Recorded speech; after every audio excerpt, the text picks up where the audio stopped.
we haven't built, we haven't built that practice. We haven't built something that we're doing into our lives that nurtures this stuff. And really, that's, I think, a huge part of what this is that discipline and practice is a form of nurturing. Yes. It's how we nurture our lives and what's important in our lives.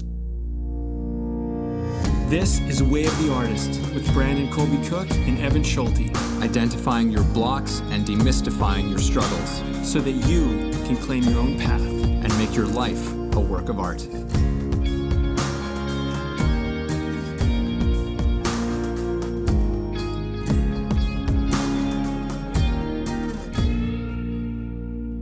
Welcome to the Law of Practice. Wow, just jumping right into it. Jumping into it, doing a little different today.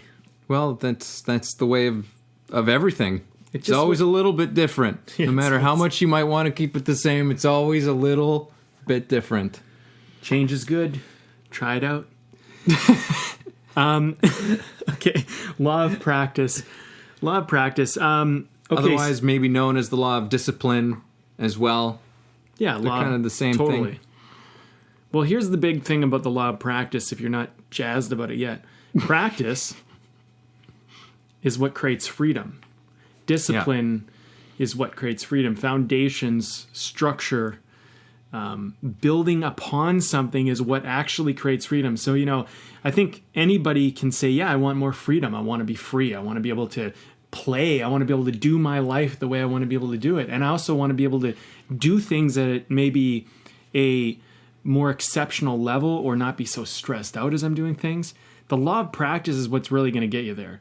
And I think people have funny relationships to practice, and I think we can venture into that. Yeah. Also, if you haven't listened to the law of relationship, maybe listen to that after this, because that might actually help you see your relationship to practice. Yeah.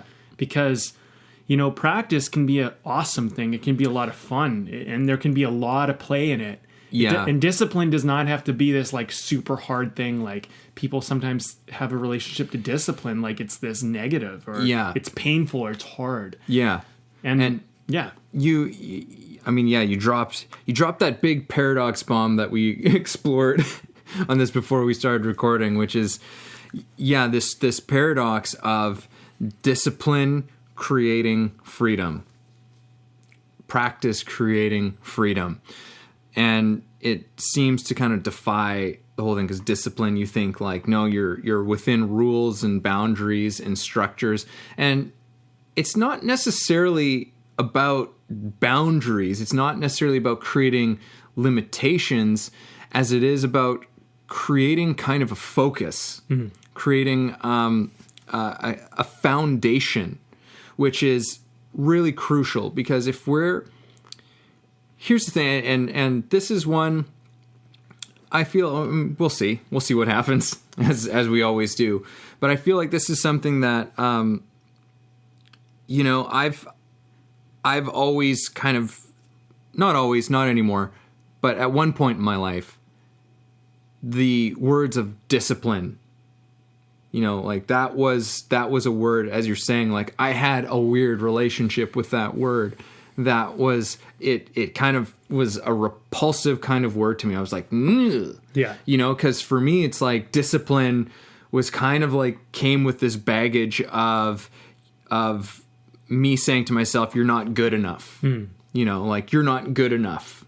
So discipline was this thing that I kind of shied away from and would tell myself this story. It's like, no, I want to be able to just do what I want and be free and blah, blah. It's like there's discipline is not saying that you can't do what you want and you can't not be free.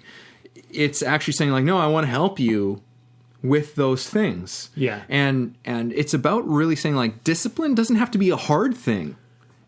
Practice doesn't have to be a hard thing. And you coming out of the gate with, what is our relationship to what is, and hopefully we can bring some perspectives to this and so we can start to change that.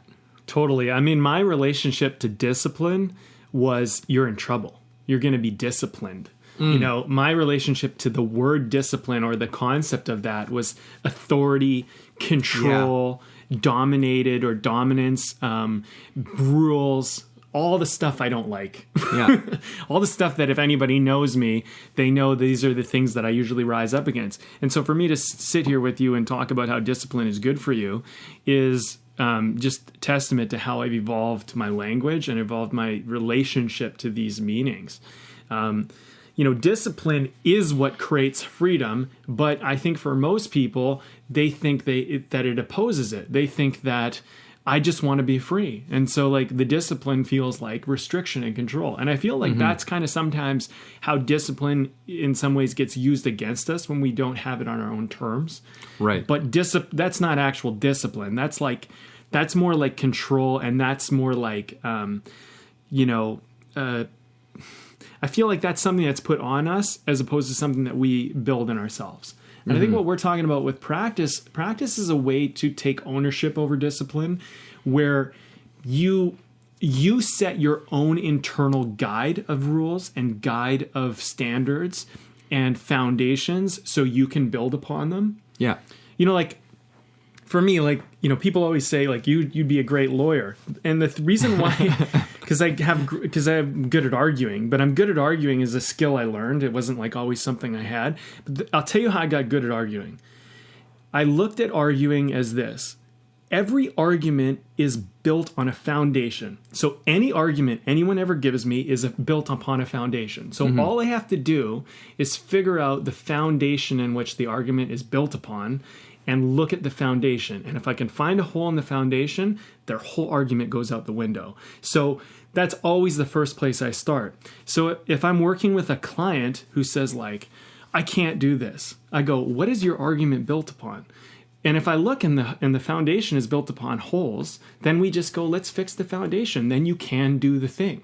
Right. Because people also think arguing is about like right and wrong and all that stuff. It's not about that. Arguing is about helping us see clearly. And foundations and discipline is about creating clarity so that when you're later on down the road, you're working from clarity and it's helping you. But a lot of people also look at, you know, just to take this further, they look at argument, discipline, stuff like that as things that make them wrong. And it's like, well, look, if you're trying to build a mansion on faulty foundations, then no wonder you can't build it because you're working from and so I feel like discipline helps us to build good structure. Absolutely. Like it's a structure, but the thing is it's a flexible structure. Yes. I think this is something that, because for me, it's like practice, discipline, whatever. It was like, as I was even saying that, like I was bringing like, my chopping hand down, like it's like this and this and this and this. Yeah. Like it was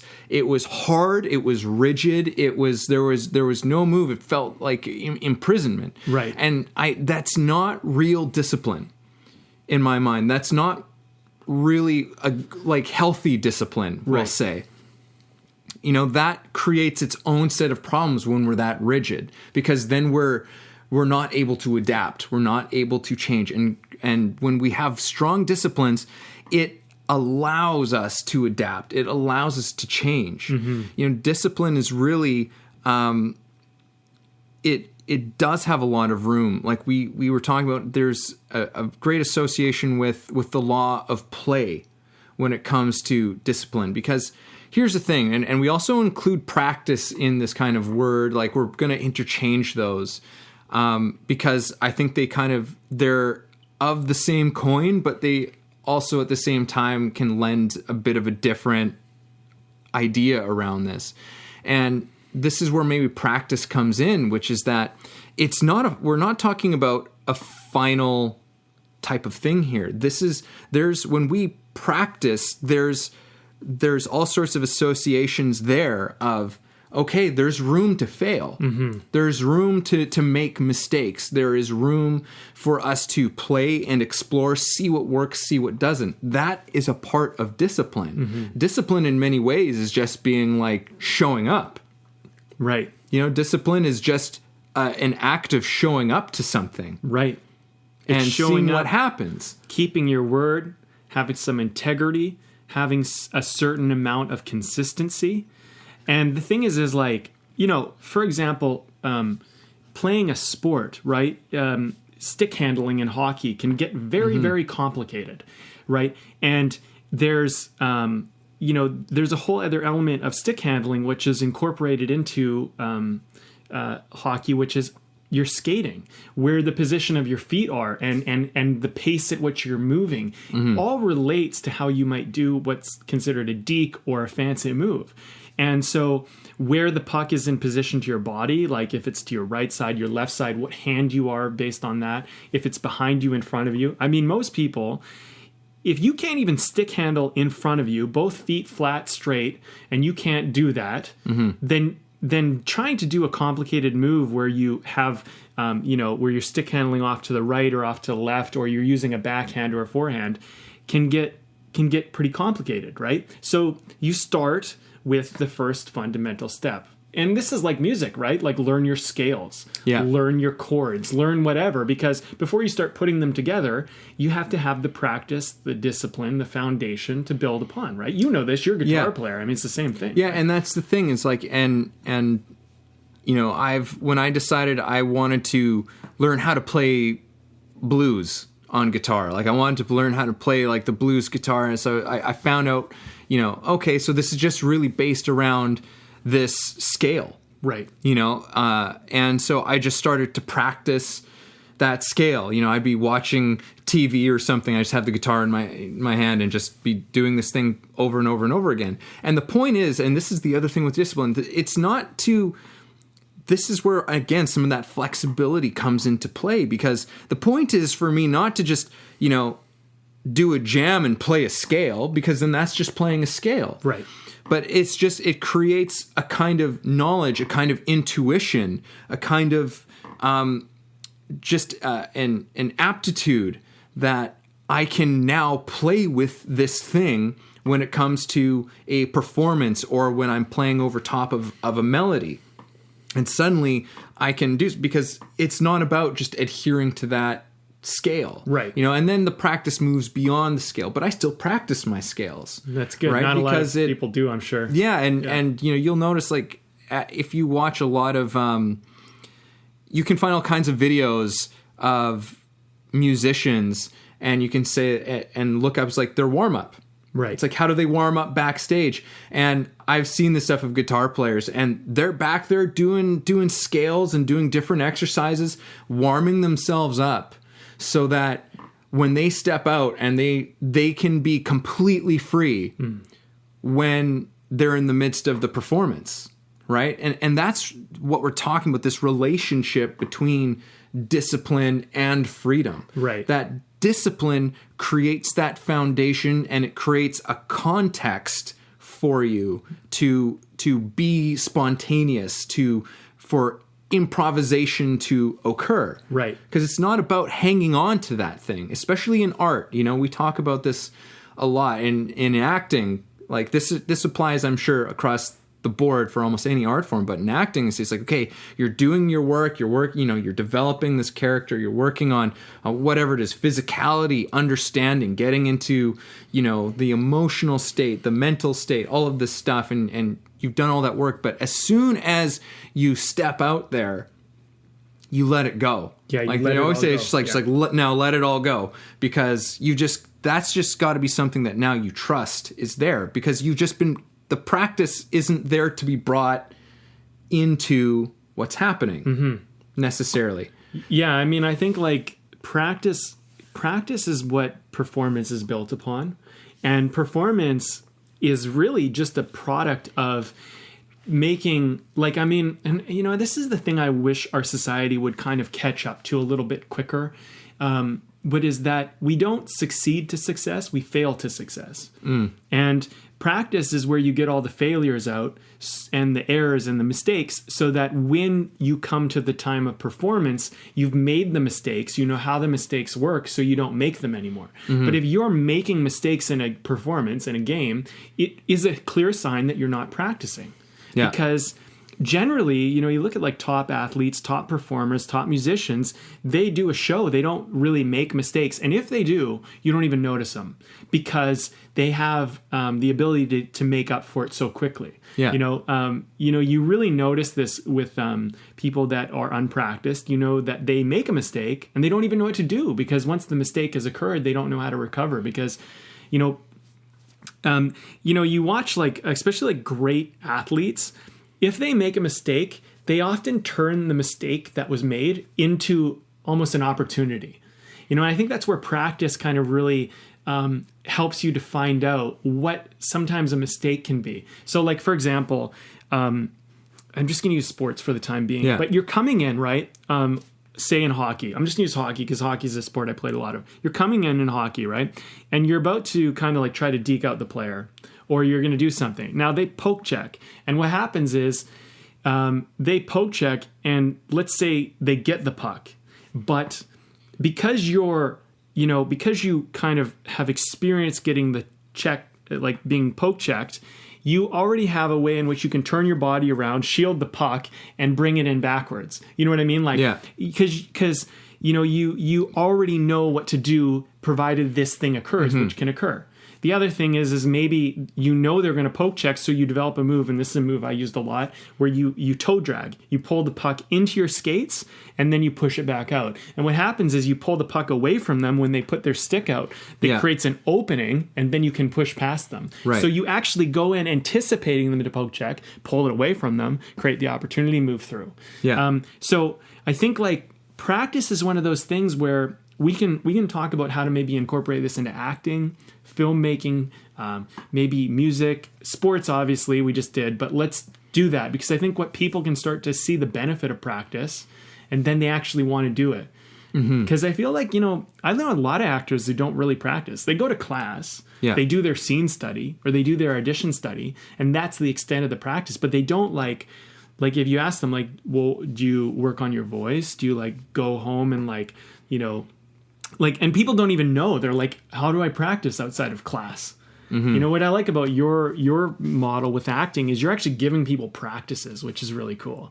Because I feel like, I would leave acting class when I was younger and I didn't know how to practice. I didn't know how to practice what we were learning in scene study, because we were given like, you can practice in class, but we weren't given tools to walk away with and try, and it wasn't until maybe later on in my career where I started to learn that I could do practices in acting. And, that's another thing. And I just want to mention this because I work with filmmakers a lot. Filmmakers so often don't practice at all. Like their film is all about making a final product. It's all about performance and like zero practice. Yeah. And like, why don't you pick up a camera and just practice shooting a scene or practice your lighting or practice your lens work or practice directing? Get some people together and say, you direct and then I'll direct and then they'll direct.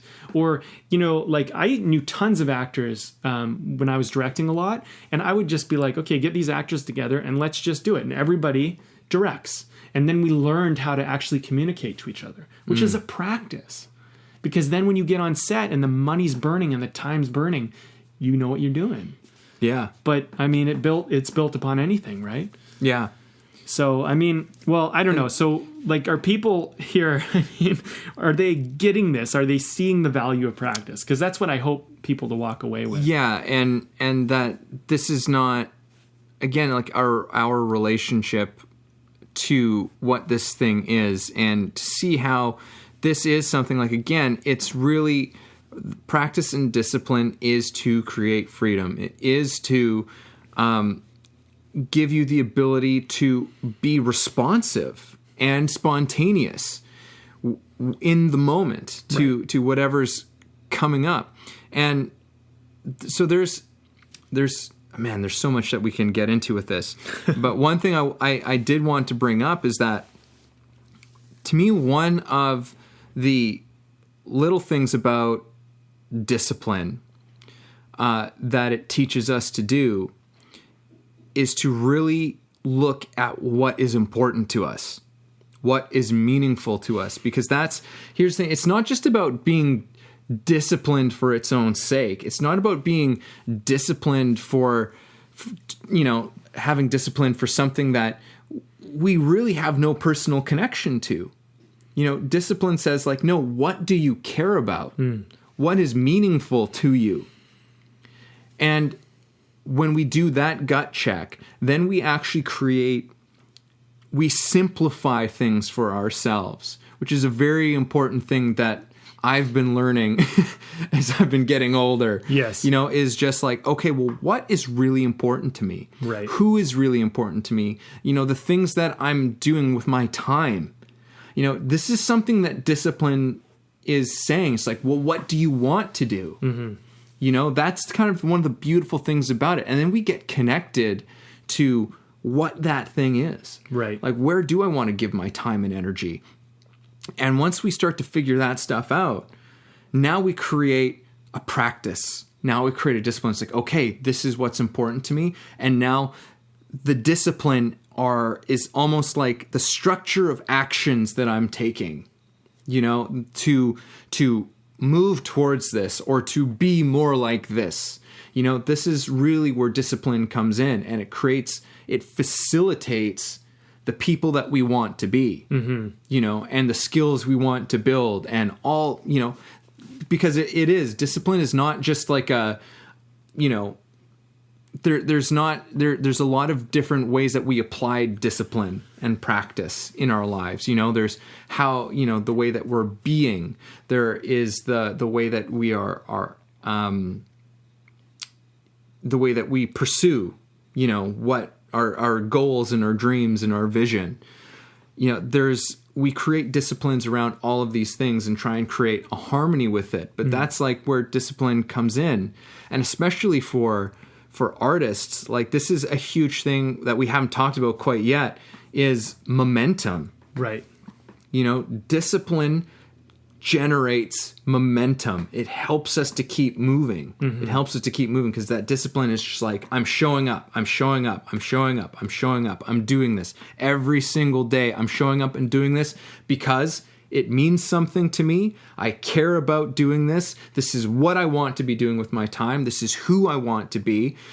So this is why I'm doing this. Mm-hmm. Like this is I think a big question is that why question. Yeah. That coming back to the vision, to coming back to the purpose and all of it. This is where our discipline is coming from. Yeah. It's not from some want thing. And this is why we have to be to have an artist philosophy, to live as an artist in our lives, whether you are within an artistic medium or not. To live as an artist is to live with purpose and with vision, and to work. I totally lost my train of thought. There was somewhere I was going with it. This has to happen every single time. But it was like having that place that we're connected to. That's right. Here we go. We're getting back on track. It's not about discipline for something that somebody else wants from us. Being an artist is about being very much in contact with who we are, with what we really want, with being aware of the pressures that other people are putting on us, all of the things that people think we should be. And like, artists are disruptors. Artists are ones who are saying like are very often the ones who are saying, hang on a second. Like, just like, let's stop for a moment and let's look at this, and then we find an expression for it. So this is such a key component. The vision and discipline are so important in this way, because it's not about having discipline about a bunch of stuff that doesn't matter to us, but it's important. So this is why it's important to know what matters to us. Right. Yeah, this is all I'm trying to say. Yeah. That was a very long-winded way of me getting to that, but there it is. Well, so, I mean, to sum it up, you're saying, like, if you know your why, if you know your purpose, then you'll have meaning in the practice, because you'll see how the practice or the discipline serves the greater vision or purpose that you're after. Mm-hmm. And, I mean, I think, like, actors or artists or filmmakers or musicians or painters, just artists in general, they get this kind of like bad rap as an artist. Like artists are like somehow undisciplined. They're like airy-fairy, uncommitted, like don't really, and this is nonsense, because I think that there's lots of people that are an artist's profession, but they don't live like actual artists. They just happen to be undisciplined, like people who don't practice, and they're like using the art as a scheme to get rich or to try to get famous or do something for themselves, right? It's an ego-driven thing, and they're not artists. And so I think like the thing is that you have to be honest with yourself about, are you being an artist, or are you just doing what it looks like an artist does? Because here's the thing about an artist. An actual artist looks like they're free. They look free. But the thing is that our perception of what freedom is and what it actually is are different. So they are free, but looking free and actually being free are different. So like, I think a lot of people think that freedom is just doing what you want when you want, having autonomy and all of this.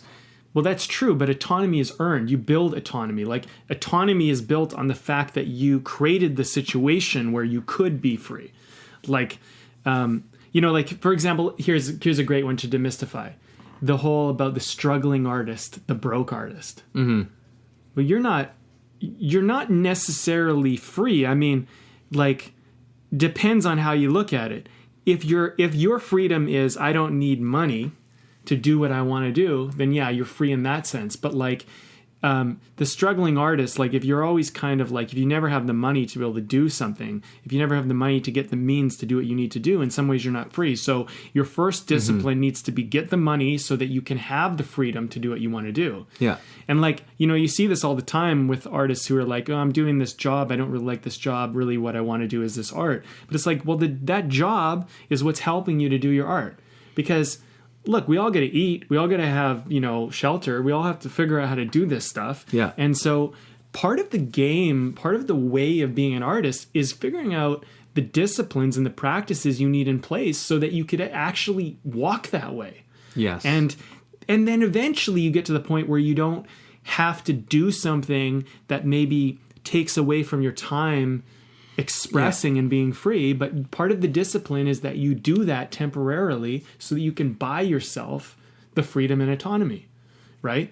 And I think if like, I used to love, like when I was doing Joe jobs, I used to just love every Joe job I did, except one. It was only because of the people I worked with. Yeah. But I loved them because they all just gave me more opportunity to do what I loved. But to me, they were always a temporary thing. Like, I think what sometimes people get stuck in their job, they feel like they're stuck there forever. And it's like, look at your job. If you're doing something that you don't want to do, like I was selling shoes at one point. Yeah. Like, I'm not going to sell shoes for the rest of my life, but right now I'm selling shoes because selling shoes is getting me the opportunity to move to Vancouver, get into acting class, make my movies, and do what I need to do. Yeah, get headshots. Exactly. And, pay for like, some things. It's a temporary means to an end. And like practice is kind of like that. You're doing this thing in some ways right now so that you can build onto other things. But like you don't get to just like jump it. Like, and that's the thing I see with filmmakers all the time. They always want to come in and they want their first film to be a masterpiece. And it's like, so you're going to just skip all the whole process of like practicing or doing anything. And here's the thing. Like, I have some clients that come and they've never made a film and like they will win awards on their first film. Yeah. But I'm like, that film is still practice for you. Great, you won awards. This is your first film. Like, if you keep with this, think about what you'll do. And then some people come in and they just struggle. They barely make anything. But the thing is like, that's practice for you. That's just where you're at. Mm-hmm. And like, the other thing with practice is like, sometimes practice is hard for us in certain areas because we don't have a predisposition of, we somehow practiced in our life we don't realize we did, or we're bringing some knowledge or wisdom from the past. But that was a practice. We just didn't realize it. Mm-hmm. And, it's like one little thing just like to throw in here is that, like, think of like a doctor's office or a lawyer's office. They call them practices. Yes. And this is a very scientific body of work, of a field. You think it's like, but we call it a practice because it's an evolving thing. It's a changing thing. Yeah. And a big part of this is you coming up with your own stuff. This is like, yeah, absolutely go and explore, see what other people are doing. Like how like there are some great sort of references that, wherever you are and wherever you want to go, there's somebody who's probably walked some kind of path similar to that. But ultimately, we have to, again, we're talking about claim your own path. It's about finding your own path, finding your own way. Now, you can refer to that, to what other people have done, but ultimately, you need to create your own practices. Mm-hmm. You need to create your own disciplines based on what is important to you in all of this. Right. Yeah, it's interesting because I think there's so much pressure on us in our society to get things right. And you know what? I'm going to just take this opportunity to harp on the education system because I haven't done it in a while, I don't think. I feel like we should have like a little piece of music that we can play every single time. It's like this happens. It's just like, oh, here we go. And this is Brandon's harping on the education system bit. Yeah. So let me just start by saying, look, we need education. Education is important. I highly believe in education. My problem is that with the education system is that it makes, it turns us, we're visionaries, in my opinion. Every human being, we're so incredible. We can do amazing things. We have this incredible mind and these instincts and all of this stuff. We can think about the past and the future and we can create. But the thing is the school system where it works is it creates disciplines and practices around certain things. But the problem is that it's it tries to make practice the end result. And that's a big issue because then we go and we come out of school and we believe that we need we need to be getting results. And it's no, you need to be practicing. And the way they do this is they grade us. So a lot of, and I hope this changes. I hope, in the next, if someone listens to this in 10 or 20 years that they're yeah, the school system isn't like that anymore. Great. We've won. Because I'll tell you how it is right now and how it has been is that it's been about you get a grade and then your grade is your rating system as to where you are. And it's well, look, to where you can go. Yeah, that's stupid. The thing is really, if we're to maximize the potential of a human being, if we were to put a human being in a testing ground, what we would want them to do is we'd go, okay, this is the goal. This is what you need to do. Now, we're not going to tell you how to do it. Now go and achieve this. Try some way. Okay, then they try. They probably fail because they don't know how to do it or whatever. And if they succeed, then you give them a more difficult task, a more difficult task, more difficult task until they hit the point of failure. And then once they hit the point of failure, then you say, okay, now what did you learn? And they go, I learned this, this didn't work or whatever. And you go, okay, try this. And then they try that. They get a little bit of success and they go, great. But then they hit another failure point and then go, try this. And what would happen is people would build really strong foundations because they'd start to see where and why things don't work. Because what we get in an education system is we just get, this is how it works, go do it. And if it doesn't work for you, then there's something wrong with you. It's first of all, number one, this isn't always how it works. Number two, just because it didn't work for you might mean that, there's a hole in the system and not the person. But we have this kind of system where we run where there is a hole in the person, not the system. And so here's my issue. This is my big gripe with the education system. There's visionaries and there are maintenance men and women. The school system teaches you to be a maintenance man or a maintenance woman. It doesn't teach you how to be a visionary. And so you begin to believe you're the maintenance man. You begin to believe you're the maintenance woman. You're the person who just does the grunt work task. And what you're not realizing is that you're the one that can create the task in the first place. You're the one who can envision and think about and mindfully do the thing. Now, the person who actually does the grunt work to make the thing happen is a fraction of the job. And I think what my big issue is that I just think it's such a shame that people believe all they are is the person who does the job and not the person who actually can create and think about what the job could do. And I think the problem is that unfortunately becomes your mindset, and then you get stuck in this like small thinking of just like, well, I don't know how to do it. Who gives a shit if you know how to do it? That's what school taught you. It taught you how to do things. Why do you want to do it? Once we answer that, the how becomes irrelevant. Mm-hmm. Like, look, I never had anybody in my family in the film industry, not a single person. And when I went into the film industry, I had nobody to talk to, nobody to call on, nobody to ask to. I came from a school in a suburb where nobody knew what the hell they were talking about, and I went out and learned it on my own. All I knew is that I wanted to be in film. I had a strong why, and I cared. And then I went out and figured out how. And then making films, I taught myself how to make films.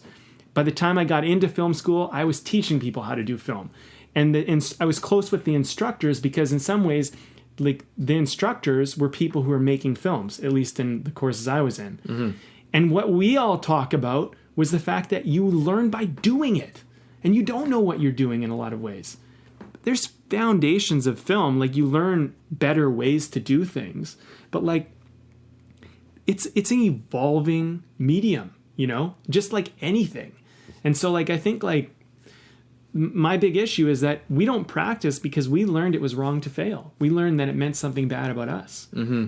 And practice, when you're not scared to fail, when you don't make it mean anything about you, you'll be willing to practice all the time. And practice will become fun because you make a mistake and you don't go, I'm a failure. You go, oh, that didn't work out. Let me try it this way. Mm-hmm. And you see yourself as, what's the word, like determined or persistent or whatever. Right. Yeah. That reminds me of a book that you actually passed along my way. It was like the little book of something, or little book of something like of practice or of dis. Like the little book of I remember that. What the heck was that? Anyway, go on. Anyhow, and it was this one thing of like, and it was kind of like a cool little thing just for me, which was that, if you're practicing something and you're having a hard time with it, you're struggling to execute it, you're struggling to perform this thing,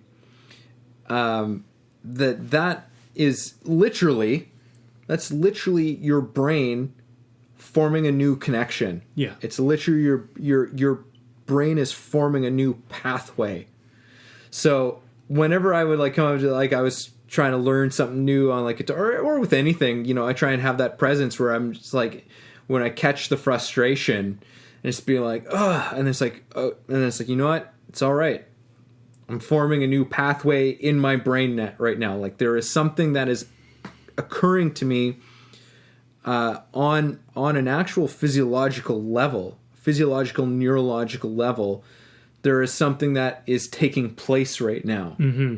Right. And so it's just about strengthening that thing. Continue, and everything is difficult until it becomes easy. Right. As I've once that's what practice before. is. Everything is difficult until it becomes easy. That's what practice is. You practice. It's hard until it becomes easy, and then you move on to a new practice and a more evolved practice or whatever. And then based on all of those practices that used to be hard to do, they're all easy. And then all of a sudden, a more complex thing that is based upon those practices is easy. You remember that game, Guitar Hero? Oh, yeah. Okay, so I remember when I first picked up that game, and I was playing on, like, easy, and it was hard.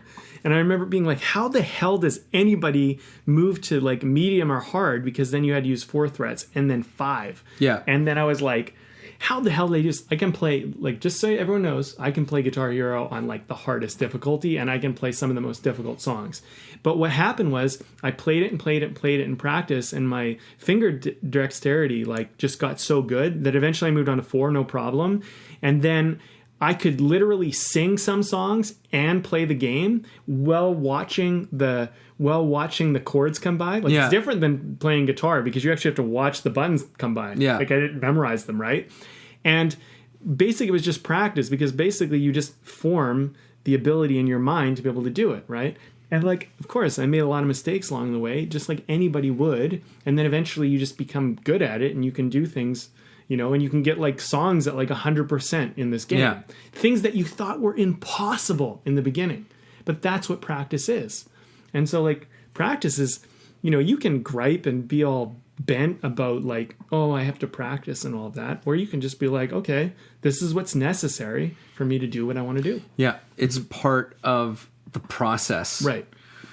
As we've talked about before. And one of my favorite things on process, and again, like we kind of said, it's like, oh, well, practice is this one area and this discipline is this one area, and then it's kind of, you throw it out to a degree. But there's also an element that I feel is still retained in all of it, like that you retain through all of it.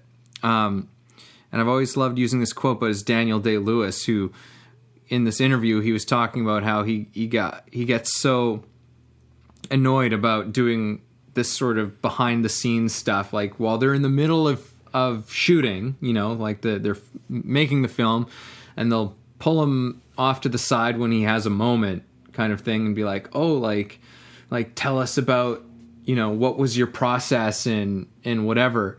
And his response is like, I'm in the middle of the frickin' process, like it's not done. Yeah. So this is kind of like a wonderful way that we can incorporate this idea of play, process, practice, and discipline, how it's a constant. It's a constant thing. It's this idea of saying that you're never done exploring. Like it's always still like there's always a bit of a question mark that's going on in this whole thing, where it's just like, yeah, I know I'm heading in this direction and I know I'm showing up to do this. That's the discipline part. But part of the showing up is also part of is being present, is about seeing the feedback and getting the information you need to adapt, to learn, to grow. It's not just about continually like beating your head against the wall. It's about trying things out, continually always trying things out, and saying that you don't necessarily have a final answer to everything, which, I mean, we have yet to do our episode on the law of completion, which is like, it's an important one, but there's always kind of a thing with that one. It's going to be a goodie when we get there. It's going to be a good one when we get there. You brought something up interesting for me, because you said we're never done exploring, which I mentioned, is there a law of exploration? And you were like, that's the law of play. And I'm like, that is the law of play. It's the law of give and flex, right? And the thing is when we think we're done, we stop playing. Yeah. And so, I think you notice this with adults. Like, how many adults play? Kids play. Kids are always exploring. Kids are always practicing and learning and trying things out. But adults, they're like, oh, I know this. That's another issue with the education system, that shit. Forget that. You know nothing. Here's the thing. I know nothing. We know nothing. We know so little about what actually is going on, how things work. But wisdom is knowing you don't know. And wisdom is, the wisest people are the most playful. The wisest people, and if you're a phony wise person, you act like you know stuff. If you're a wise person, you don't know, and you impart what has worked. You impart what you're working with. What you're working with is different than what you know. So like anything, for example, say someone's about to start a business and they go, who am I to teach it? Well, look, who are you not to? What you need to do, if you're really a wise person, right, is you go, I'm working with what I have right now. And then I will get better, and I will get better, and I will get better. And even when you're at your very, very best, you can still get better. And the reason why it's so important is, like, if you are at your best, if you've reached the completion, the final part of it all, then you will no longer play, and life begins to suck. But I think what happens is, unfortunately, people go through school, they go through all this stuff, and they think, okay, once I get here, then I've made it. Once I accomplish this goal, then I've made it. Once I get a house, I've made it. Once I get married, I've made it. And they keep trying to get to this place of completion or finish or whatever. And it's like, No, man, like life is about a constant learning process of exploring and figuring out and playing. Like think about if you did practice from a state of play, that you did performance from a state of play. Because here's where I remember when I used to get stressed out as an actor, in class, I did genius shit. But then in like, on set or like in an audition, not so much. It was not, and teachers were like, what's going on, right? The thing is my play was not occurring in a lot of my auditions and my performances because, it felt like it needed to be this perfect thing. And I don't think performance is about perfection. Performance is about play and freedom. It's just that you have enough practice so that you don't necessarily make mistakes playing. But practice is about play, but the difference is that you don't know what's a mistake yet. So in practice, you find out what is, so that in performance, you don't have to. Yeah, and I mean, and also, I in many ways, there might be some differences in how this plays out in different forms. But I mean, for actors, like one game-changing thing that I learned later on was that, my sense of even what a mistake was massively skewed. It's like, because if I'm in the middle of doing a scene with someone and something happens and I was like, that was a mistake. Right. Like I'm making the situation worse as opposed to just being like, well, that just happened. Like that just happened, and now it's just becoming a part of it. This is the law of presence. And this is the law of presence. And this is, and again, like having gone through rehearsal and practice, doing the things I need to do, having the lines as down as I need them to be, knowing what it is that I'm doing in this scene, what's going on in this scene, right? Having worked on that stuff. But now in the moment, something's happened that was not rehearsed, but like at one point it's like, there would maybe be a part of me that said like, oh, that wasn't supposed to happen. That was a mistake. And now I'm kind of fumbling, trying to like steer things back on track, as opposed to learning. It's like, oh, that just happened right now. That's so, all right. Yeah. That's happened. And now it's just, instead of fighting it, it's now just become a part of what's going on. Now, acting might present, I mean, that's maybe a different thing to talk about, but might present a unique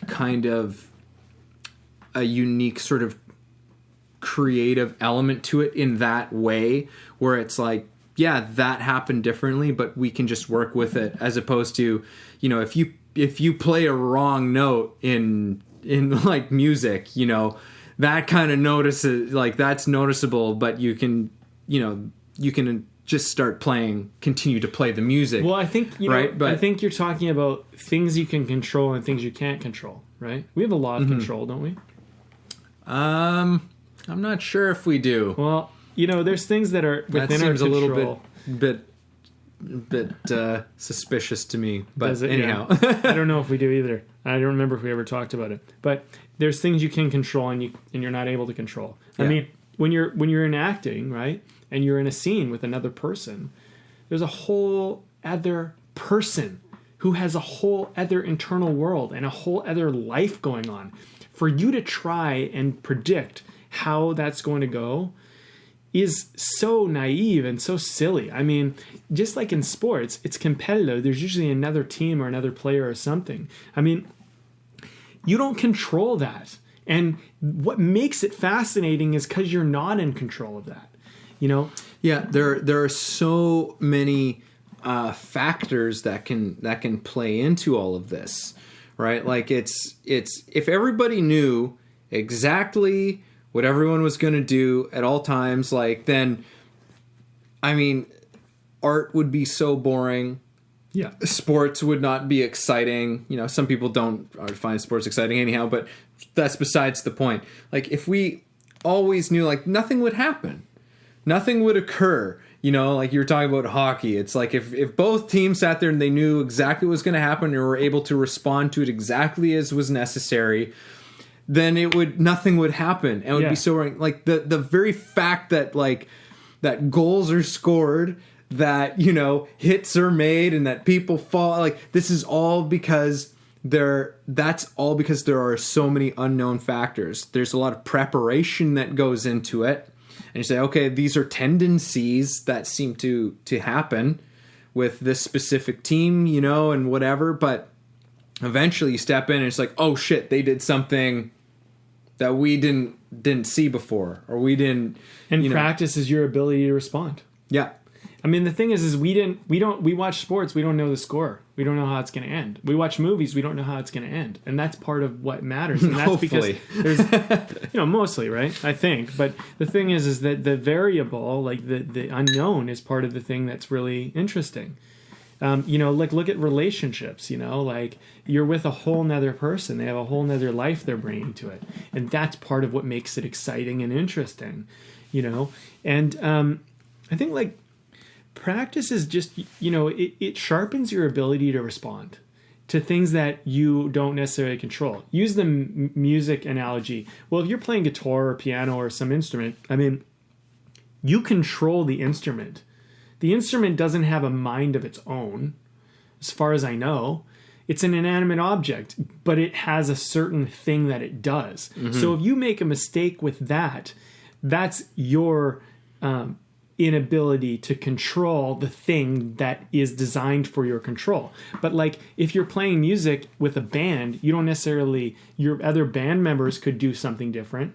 Your ability to respond to that, like jazz, is all about your ability to respond to your other members in your outfit, in your band, right? But like the actual instrument you play, that's something where you don't make a mistake with because you have control over it. And I think like, practice is if you're playing hockey and you lose the puck, or you're dribbling in basketball and you lose the ball without anybody checking you just because you couldn't dribble it or, stick handle it or whatever properly, mm-hmm. That's on you because, that's something you can practice and control. But like if someone else checks you and they did it in a way that you didn't expect, when you play a game, you're practicing against the other player, but you're performing under your own control.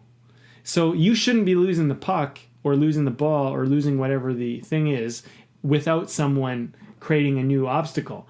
But if you are, then you need to go back to the practice rink or whatever. Right? I keep seeming to go back to hockey. It is what it is. Like, well, you brought up something that I hadn't even considered, and maybe we're a little bit late in the podcast for this one, but you brought up relationships, and that just made me realize, like, I've been with my wife now for over 6 years, and there is kind of certain disciplines that have come out of that relationship.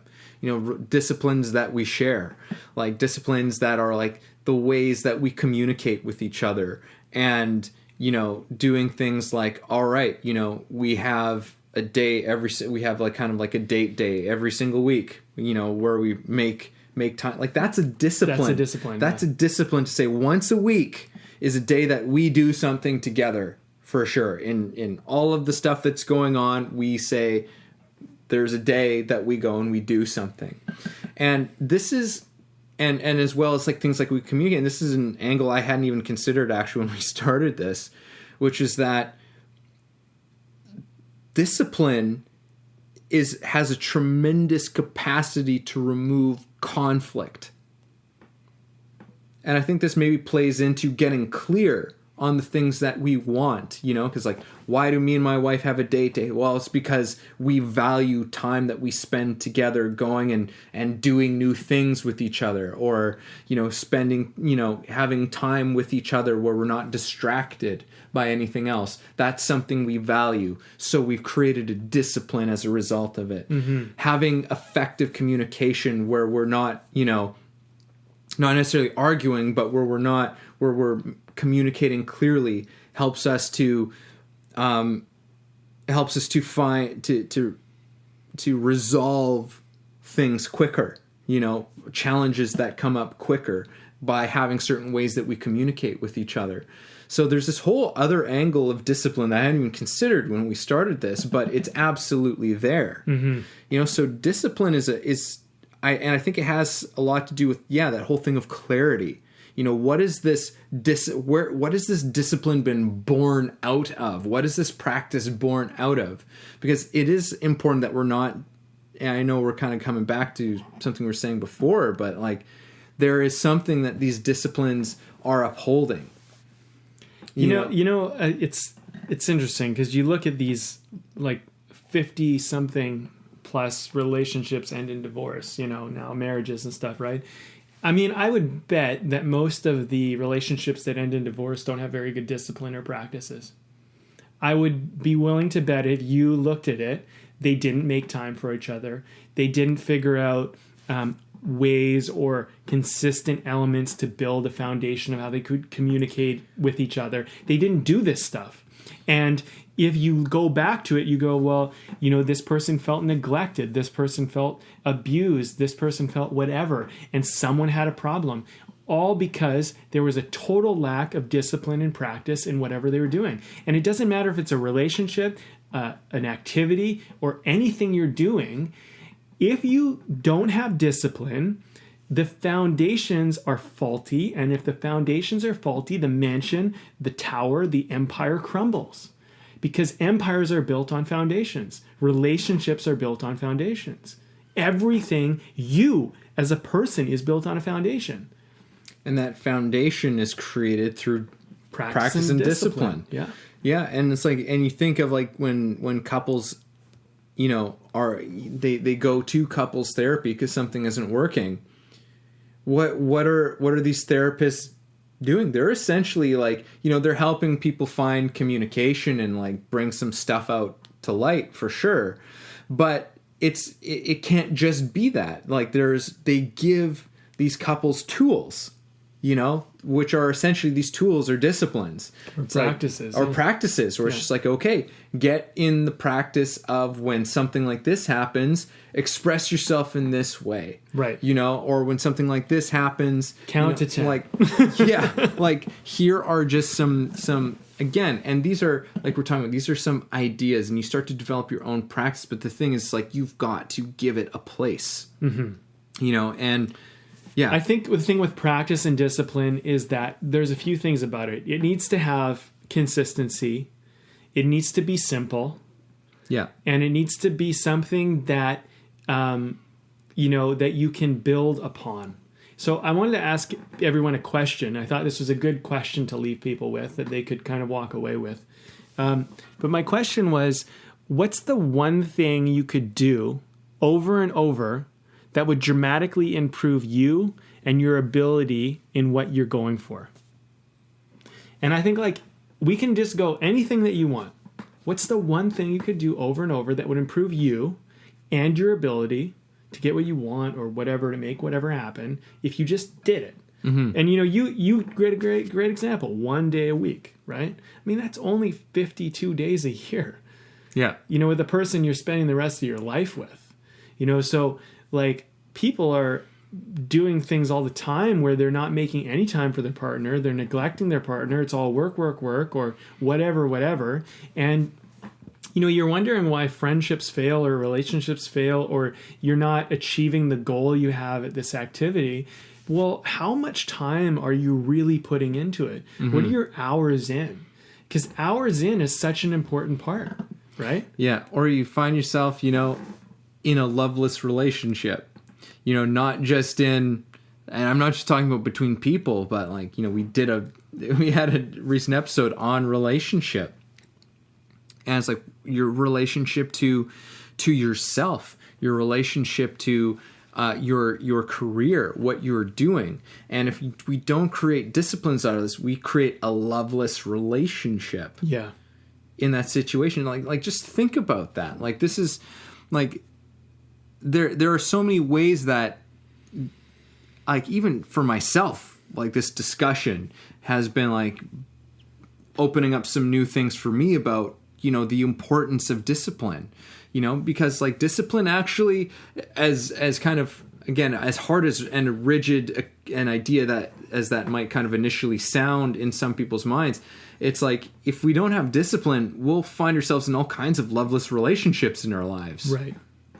With everything in our lives, because we haven't built that practice. We haven't built something that we're doing into our lives that nurtures this stuff. And really, that's, I think, a huge part of what this is that discipline and practice is a form of nurturing. Yes. It's how we nurture our lives and what's important in our lives. I love how you brought that word in, nurture. It's such an important part of the whole thing. You know, you nurture when you practice. You water the plants. You feed your child. You do the thing. And that's why I incorporated meditation into my life. And I just take, I always take at least at the very minimum 10 minutes.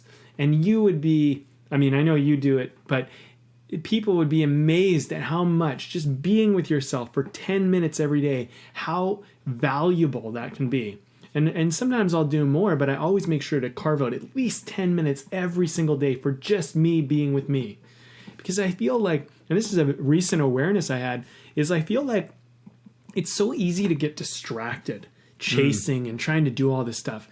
Practice, in many ways, gets you centered and gets you connected to whatever it is. If it's being with you, you get connected. If it's working on your skill or ability, you get connected. If it's working on your relationship or developing that, you get connected, right?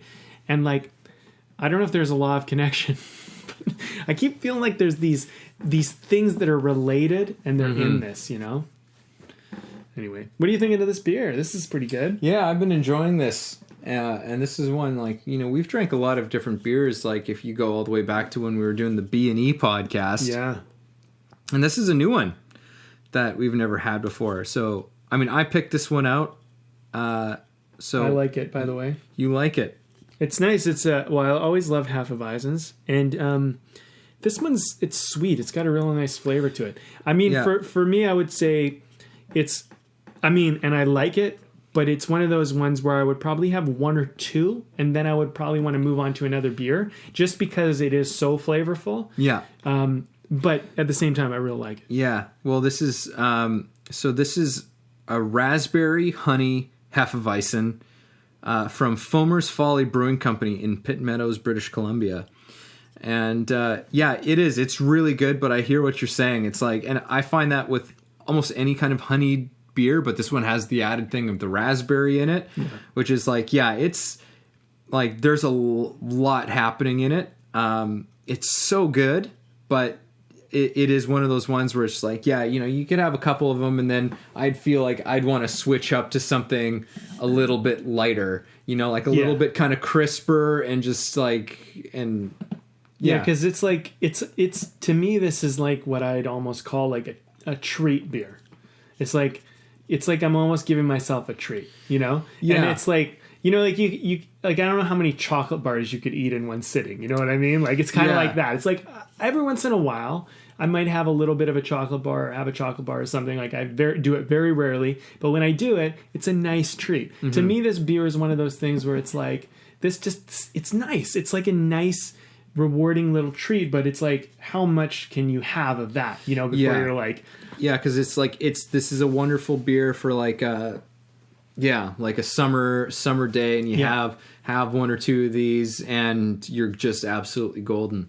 I think sometimes with craft beers where they bring in a lot of different flavors into them, they can be like that a little bit. It's and that's why the craft beer thing is so much about trying different brews, because you get to kind of flex your palate and go around with it. By the way, for anybody listening, this is not an ad. We just have beer on the podcast. I always like to say that because people are like, what the hell? They're all talking about beer. Yeah, no, we're not sponsored. It's just kind of part of how this podcast came to be. Was just conversations over beers. Yeah. So we just kept the beer because that's great. This episode, for me at least, talking about it flew by.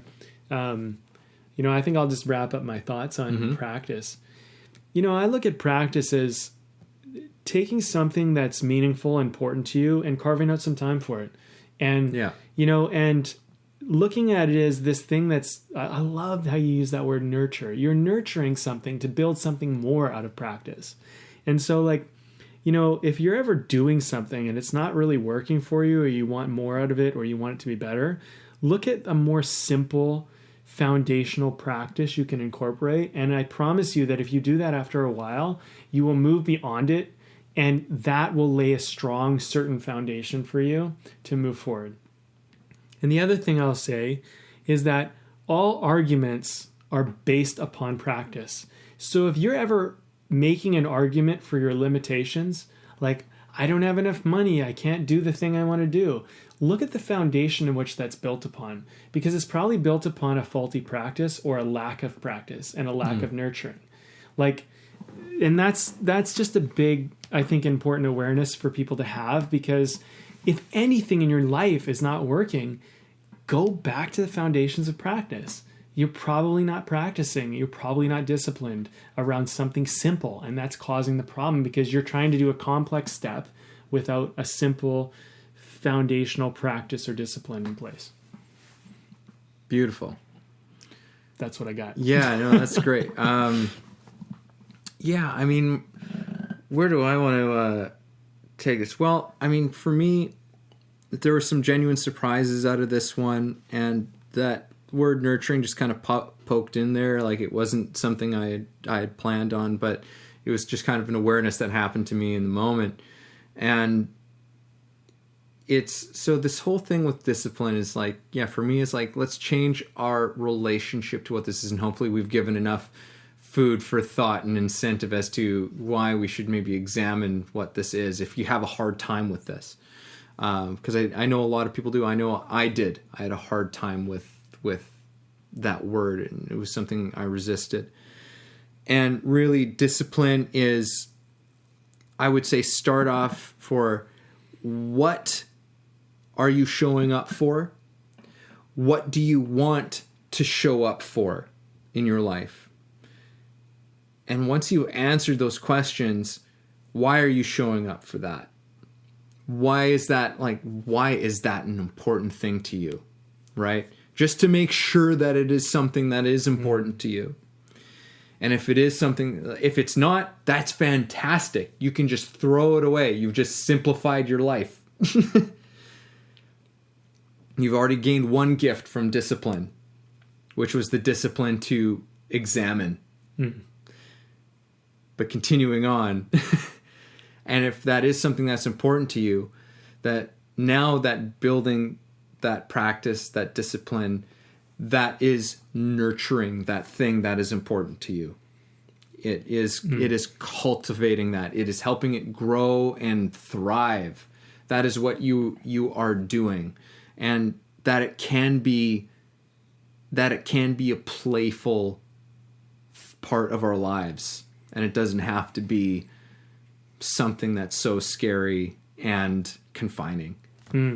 I love how you brought in like the nurturing and the why, because that's what you're doing with practice. You're nurturing your why. You're nurturing your purpose. And that's such a cool way to look at it, because I feel like, practice can be this, like, we can begrudgingly practice, where it's like, oh, I got to practice. And it's like, but if you know why, practice can be so much fun. It can be play. It can be exploration. It can be this great thing.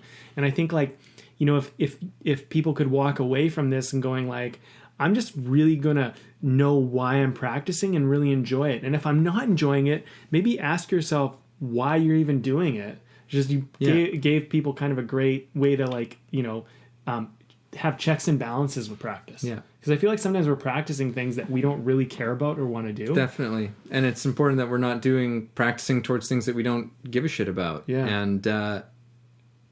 And I think another part of it too is that, like, even if we know it's something that's important to us, there will probably still be those days where we're just like, like we'll hit that thing where it's like, oh, I don't want to, I just kind of want to whatever.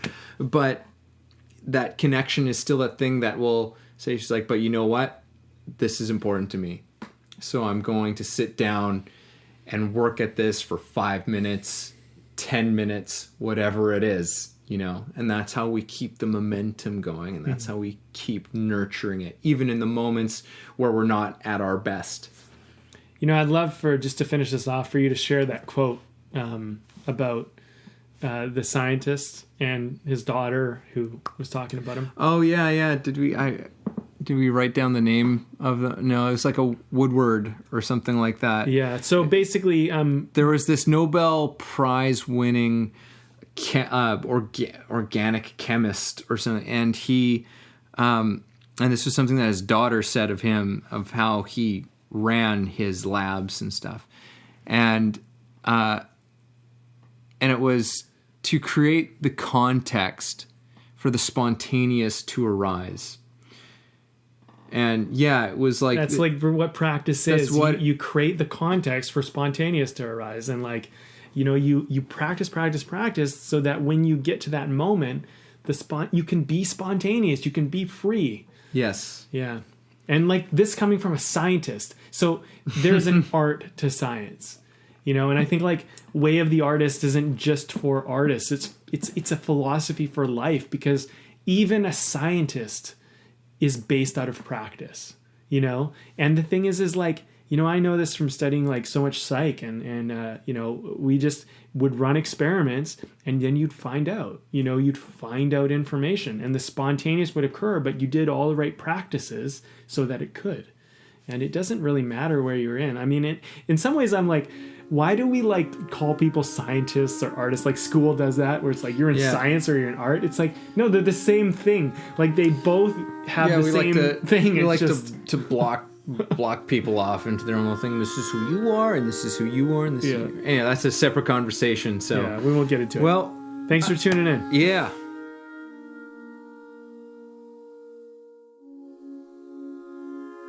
Thanks for listening to the show. If you got something out of this, if you feel it improved your life or your journey in any way, please take a moment to subscribe, leave a review, or share the episode. You can also support us on Patreon, where we have tons of great bonuses.